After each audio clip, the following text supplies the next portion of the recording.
የሀገሬ ሰዎች፣ እኔ አቶ ደጀኔ ንጉሴ ሆርዶፋ ይባላለሁ። የገዳ የተቀናጀ የህብረተሰብ ልማት ድርጅት። ዛሬው የቀረብኩት ለህዝባችን ያለውን ተሰጥኦ ወይም እውቀት ለመካፈል ነው። ይህን እውቀት ስካፈል እንደ ኦሮሞ በምርቃት ጀምሬ በምርቃት ጨርሳለሁ። ስለዚህ ዛሬ ወደ ጉዳዩ ሳልገባ መጀመሪያው በምርቃት እጀምራለሁ። እግዚአብሔር ሆይ እኛን የፈጠርክ እቺን ሰማያቱን ያለ ምሰሶ ያቆምክ እቺኛ ምድርን የዘርጋ እኛ በመሃላችን የፈጠርክ እስካሁን ድረስ በአንድ አባትና በአንድ እናት እያኖርክ እንኳን ጥቁር አፍሪካዊ ሳይሆን በውጭ በፈረንጆች ጋራ ደማችን አንድ ያደረግ በሰላም አኖራን፣ በሰላም አሳደረን።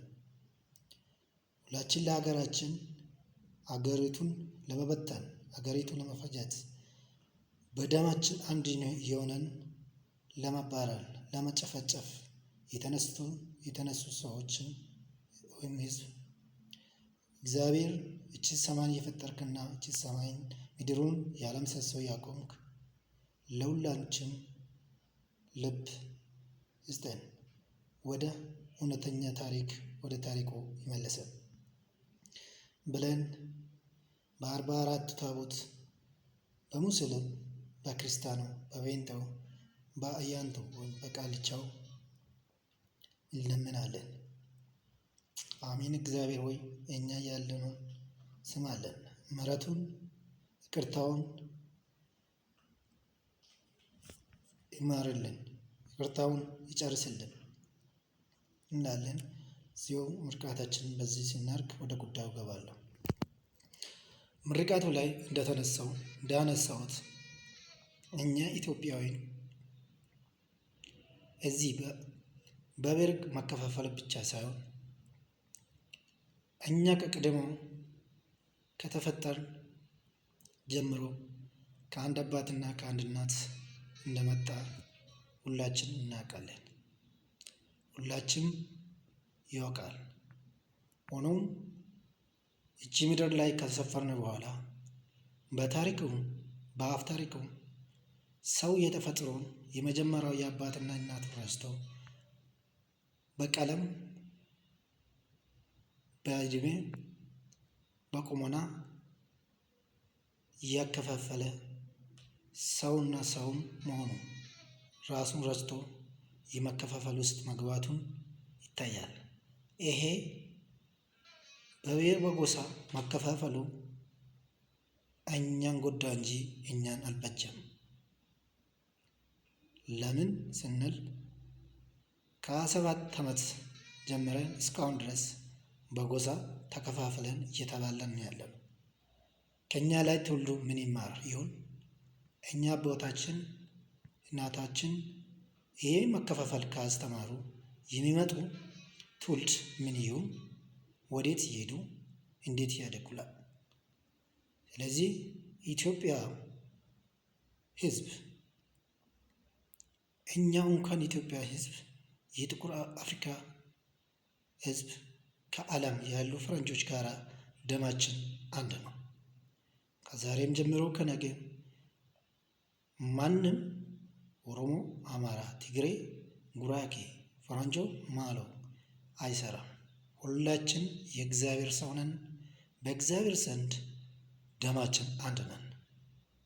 ይሄንን እኔ አማራ ነኝ ትግሬ ነኝ የሚል ፕሮፌሰር ወይም ዶክተር ለናምናን ደሙ መርምሮ የኦሮሞን የአማራ ብሎ የሚገልጽ የሚያመጣ ካለ እናመናበታለን። ካለበለዚያ ማመንም አንችልም። እኛ ዘራችን ሰው ነው። ሰው የሰው ፍጡር ነው። ስለዚህ እኛ ሰው መሆኑን ማመን አለብን። ሰው ለሰው ነው አምነን ሀገራችንን እንገነባ እንጂ ሀገራችን አንበትን።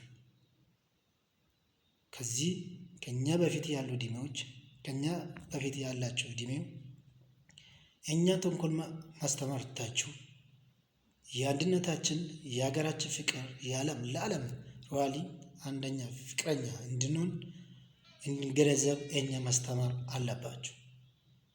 በእያንዱ ፖለቲከኛ የተለያየ ፖለቲካ የምታወሩት የምትጎንጭፉት ሰውና ሰው የምታባሉት ኢትዮጵያ የተባለች አገር እንዴት እናሳድግ፣ እንዴት እናደርጋለን፣ እንዴት አብረን አሳድገን እንኖራለን፣ እንዴት ወደ ብልጽግና፣ እንዴት ወደ እድገት እናመጣለን፣ እንዴት የተለያዩ ቴክኖሎጂዎች እናመጣለን፣ ለትውልዱ እናስረክባለን ብለን ማሰብ አለብን እንጂ ያለችውን የጀመርነው እናጠፋለን ብለን በየቀኑ በተለያዩ ሶሻል ሚዲያ ላይ የጫጨው የተለያዩ መልእክት ያስተላልፍ የምንውል ተገቢ አይደለም። እንደኔ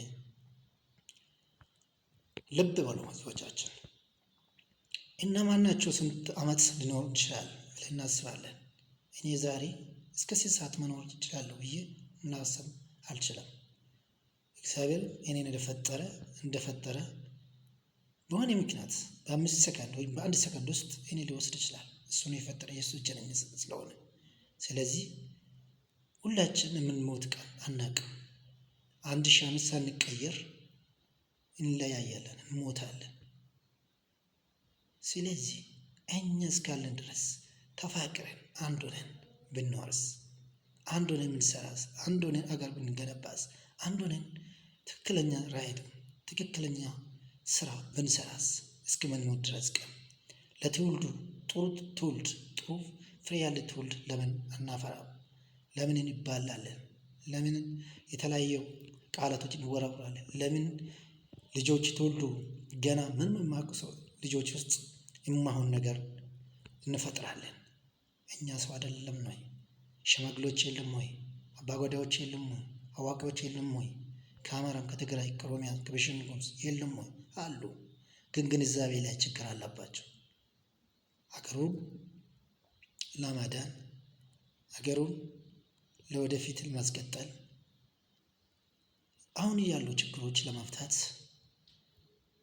ከቃሉ ከኦርቶዶክስ ከክርስቲያን ከሙስሊም ከጴንጤዎች ከተለያዩ አባቶች አንድ ላይ ወጥቶ ለሀገሪቷ ላለን የሀገሬን ባንዲራ የለበስን ሁሉ ጸሎት ዱዓይ ማድረግ አለብን። ባህላችን በምናምን አምልኮ ለመና መቀጠል አለበት። ለምንን ልናገኝ ይገባል። ለምንን ይህን ነገር ይቅር በልልን፣ ሰላም ናውርድን ማለት አለብን። ይህ ለመና ለ10 ቀናት ተከታታይ መሆን አለበት። እንደ ሀገሪቱ ወይም እንደማለው ሀገሪቱ መሆን አለበት። ይህ ሁሉ ግጭቱ ከኛ ላይ ቆሟል። ይህ ሁሉ ነገር ሰይጣናዊ ነገር ስራ የተሰራ ያለ ከኛ ላይ ቆሟል።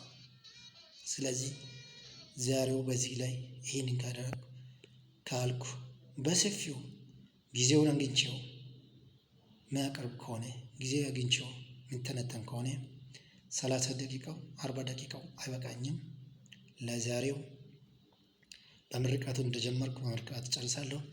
እግዚአብሔር ሆይ እስካሁን ድረስ የተናገርኩን አይጣት ከሆነ ከአጣት ማረኝ። ለሀገራችን ለሁሉም ኢትዮጵያ ለዓለም የሰላም የፍቅር የአንድነታችን ስራ ሰርተን አገር የምናሳድግ ለልጆቻችን የምንተርፍ ለአባቶቻችን የምንተርፍ አድርገለን። በሙስሊም በኦርቶዶክስም በክርስቲያንም በአዋቂ ፈታም በቃልቻም በኪንዶ በሰልጋላ ስም ይጠይቃለሁ። አመሰግናለሁ። የዛሬው ቀን ቁጭት እዚህ ላይ ጨርሻለሁ። አመሰግናለሁ እላለሁ።